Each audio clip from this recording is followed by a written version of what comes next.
Irashaimase. Hello and welcome to Fataris' Kitchen. I'm your host, Chef Fataris. It's time once again for Shoot 'em Up Saturday, and on the menu this week we have Lilac Zero. What kind of taste will it have? Let's get cooking and find out. From developer Victor Pudru, Lilac Zero released for Steam in March of 2025. This was one of my highlighted titles from the recent Steam Next Fest. It's a retro-style vertical scrolling bullet hell with a great pixel art aesthetic and some really stylish mechanics. Although it is a little on the shorter side and a bit hard, the game itself is well worth diving into, but you don't have to take my word for it. There's a demo available for it, so you can check that out and you can decide if this is one for you. With that said, we find ourselves at the main menu.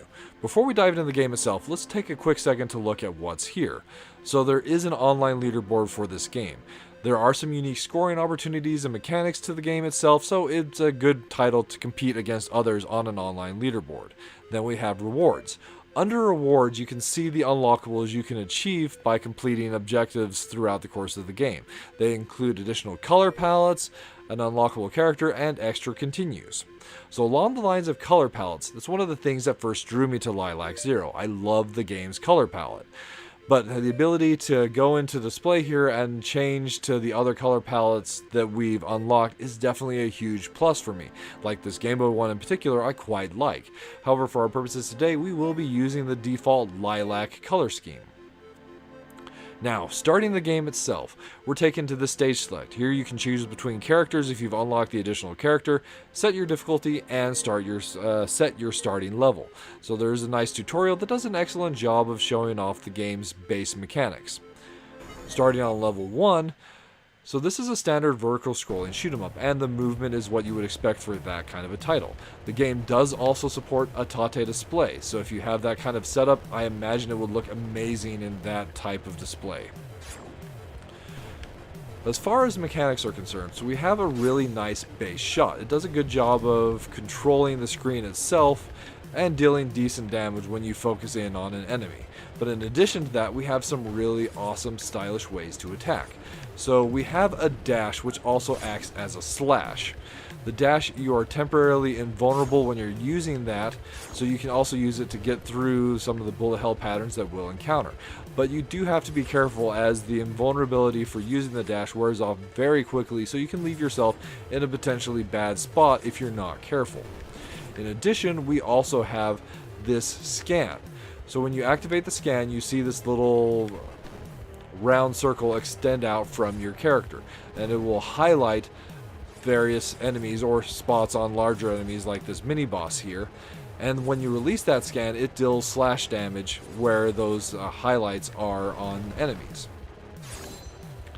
In addition to those mechanics, there's also the ability to do those awesome overkills on an enemy. So if you slash a boss at the right time, you'll deal damage, rather a killing blow, and get some extra points. So it's definitely a stylish way to take out an enemy. But you do have to be careful with your dash as well, as you do have a limited number of those dashes. You can't just dash infinitely. So in the top left, you can see the number of hits you can take. So at this point, you start with 3. I did go and earn 1 life, but then I've taken a couple of hits as well. In addition to that, under that, in the gray number, you see your number of dashes. Use a dash, and you'll start to see the meter fill back up, recharging until you have your full meter and both of your dashes available. However, if you are chaining through enemies, specifically orange enemies, that are only possible to take out with the dash, then you'll be able to continue that as a chain, which also does a great job of building up your multiplier. You also do build up multiplier for defeating enemies normally, so that's one of the ways where, as I mentioned, the game does do a good job with score attacking. Now, if you get your timing right, you can also perform really stylish kills on bosses like the overkill in this one here. And that is the end of stage 1.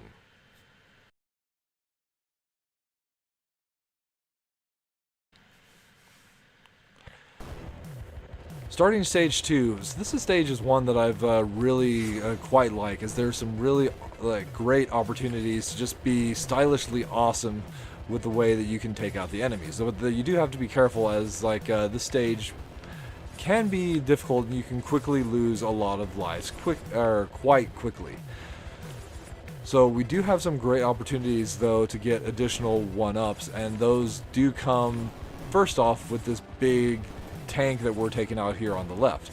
So if you destroy all the elements of that, then we can get a 1-up, and now we have an additional life.